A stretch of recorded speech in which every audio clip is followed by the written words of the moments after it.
Master Corporal Moore, and today I'm going to do a quick tutorial on the Tier 8 Clan Wars tanks. Now this is the preferred list. There is some alternates that I will mention, and there's some others that you could look at. However, for this I'm going to focus mostly on the primary tanks, their roles, and reasoning why people like them. So starting off, we've got the T-32 and the IS-3. Those are the main two heavy tanks that you're going to see selected and brought by most Clan Wars clans. So the T-32 has the advantage of this very strong gun mantlet in the front. Get hull down, you will be able to bounce a lot of rounds with that.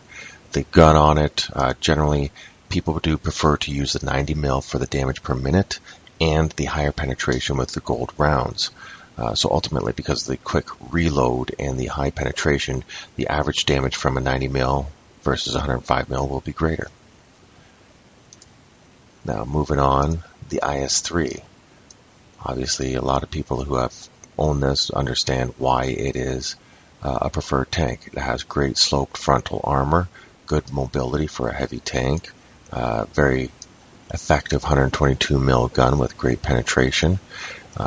And when I meant armor, it's everywhere. Like, you've got the pike nose, you've got a nice sloped turret, you've got spaced armor, you've got the tracks that eat a lot of rounds.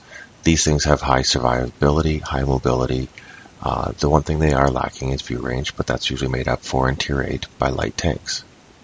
Those are the two main ones. So a lot of people will say, well, what about the T-34? Well, it's got 20 or 30% less DPM than the T-32, and probably at least that in mobility. So don't ever bring these. I can think of a few times where it might be useful, but no. Bring the T-32. IS-3A, it's a Tier 8 premium. It can be used. I see people using them a lot more in strongholds because it has the credit making capabilities, so you can grind credits while you're helping your clan grind influence using this in a Tier 8 stronghold. However, other than that, I wouldn't recommend it for actual clan wars. The T1 or the 110 from the Chinese line, however, is something to consider. It still has a very pike nose. It's actually narrower than what the IS-3 is. It's comparable in maneuverability, but it doesn't have as good of armor as the IS-3. You can see how it's a little bit more squat and widened out. I believe the plates are actually thicker. In the right hands, this thing can be extremely troll. Against the wrong clan, though, they will penetrate it 99.9% of the time. It does have a lot of weak spots. It does have relatively thin armor, but the DPM on it is excellent. It actually out DPMs the IS-3. Using your APCR premium ammunition, you should penetrate quite effectively, and it has 1 degree more gun depression than the IS-3. So I like it as a alternative to the IS-3. However, it's not always going to be accepted by every clan. So again, I'm going to suggest the IS-3 as the one you want to get over the 110, but having it as an alternate, especially when tank blocking is available, keep it in mind. The last one that I'm really going to go over here is the AMX 5100. There is the T69 medium from the American line. It has a 4-round autoloader. It does not compare to this, unfortunately, in a lot of ways. This has better mobility, even though it's a heavier tank. This has a 6-round drum as opposed to a 4-round. With an average damage of 300 damage per round, it does 1800 damage per clip on average. Now when you start looking at it, that means that it can actually clip out the 1500 damage on a IS-3 and on average still have 1 round left over to start into the next guy. So these are very scary on the field. However, they have a very low survivability if spotted and not able to duck back behind cover. They have weak armor, they're very tall, very visible, so ultimately they are enjoyed by some clans for certain maps and strategies. However, it's more of a occasional use thing.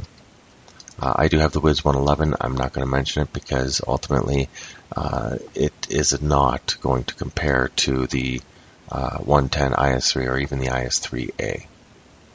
On with light tanks, I've got 4 in my garage personally. I'm working towards the RU-251, which I will use to replace the M4190 in actual clan wars if needed. My 4190 is not a strong tank yet. I've got kind of a weak crew in it. Ultimately, the benefits of the RU and the 4190 is the gun depression and their ammo loadout, but it is not going to be a primary chosen tank. You will see it as the last light tank or something like that from time to time. Additionally, you've got the 1390. It does have the benefit of having the best camo value of all the tier 8 tanks. So with a fully camoed crew, coffee, vents, brothers in arms, camo paint, it's one of your best scouts. It does have some drawbacks on it, one of them being terrain resistance and climbing hills and stuff like that. The other one being the clip. While it's advantageous having a 6-round clip in it, it does not have the benefit of good accuracy and on-the-move accuracy, and it has a very long reload when you do clip out. So ultimately, the number one that everybody should get is the T54 lightweight. I've seen entire clans of T54 lightweights in battles. 10 of these things can use their mobility, their vision, their trollish armor. I mean, it's only a light tank, but you can bounce rounds from pretty much any tank on this. Not consistently, but with enough frequency that it makes its survivability excellent, and it's a great asset on the battlefield. It has excellent view range, and light camo value is awesome because it does not diminish while moving. It only diminishes while you're actually shooting. Alternatively, the Wiz 132. Very similar tank, very similar gun. I think the 54 has slightly better DPM. This, I think, has a little bit more penetration or something like that. There's a couple of differences here and there. It does not seem to bounce as many rounds, however, as the 54 lightweight. So the 54 lightweight is preferred, but I do enjoy mine. I think it's a little bit more squat and kind of sneaks around a little bit better. It does have a slightly better camo value than what the 54 lightweight does. Not enough to make a huge difference, but it is a slight advantage for it. I'm going to round out the field by grouping the artillery, TDs, and mediums all together.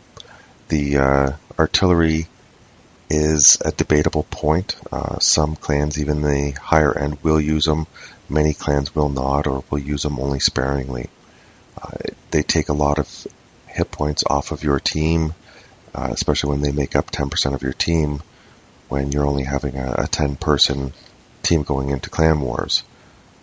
The two options that I would say are most readily chosen are going to be the M4043 for the sheer power of that round when it does hit. That 8-inch howitzer can hurt quite a bit.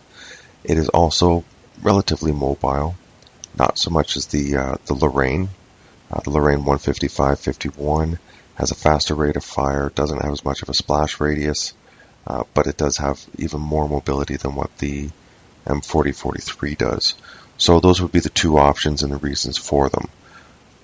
Over and above that, TDs, there's some debate right now whether or not the Rheinmetall Scorpion is going to be a usable Clan Wars tank. It does have great mobility and an excellent gun. It does not share the camo value of the RHM. The RHM and the Charioteer, I would say, are generally two of the better Clan Wars Tier 8 TDs to bring. I will mention the Yag 88 because it does have some serious trollish armor. If you can get into the right position with the rate of fire, penetration capability, and the armor capability, it can be usable, but it's going to be very map specific. For example, Ensk or other city maps like that. The last group would be the mediums. Ultimately, most of them are not usable. The 54 first prototype does have some excellent trollish armor. It can really brawl amazingly well. If you've got a lot of tanks locked out, and when lockout is enabled on Clan Wars, then it's something you might want to bring in place of your IS-3s or something like that if you're in a situation where you've got too many tanks locked. Generally speaking, most of the high clans are not going to have an issue with that. Everybody has IS-3s and alternatives. The other one would be the Pershing for its ability to peek over hills and berms, just like the T-32 does. Slightly more mobility than the T-32, but ultimately all mediums suffer from a major issue of not having the camo value of a light tank and losing the camo value when they move. So they can be used, but not regularly. So to recap, ultimately, the primary tanks you're going to see out there are going to be T-32s, IS-3s, and 54 lightweights. With the exception of those three, most of the rest are situational or map specific, or sometimes just by the personal opinions and feelings of your battle callers. So in the end, if you want to know what tanks to grind, I've given you the majority of the list, those primary three being the main ones I would recommend. But talk to your battle caller on what alternatives might be found. Even within your clan, there might be multiple alternatives available to you. Everybody out there has tanks that they really do well in, that they think is excellent tier for tier, especially when you're in a tier 8 match, guaranteed a tier 8 match. It is nice to be able to say, hey, I'm really good at this tank and I bring it. Unfortunately, you're not bringing tanks that you're good at, you're bringing roles.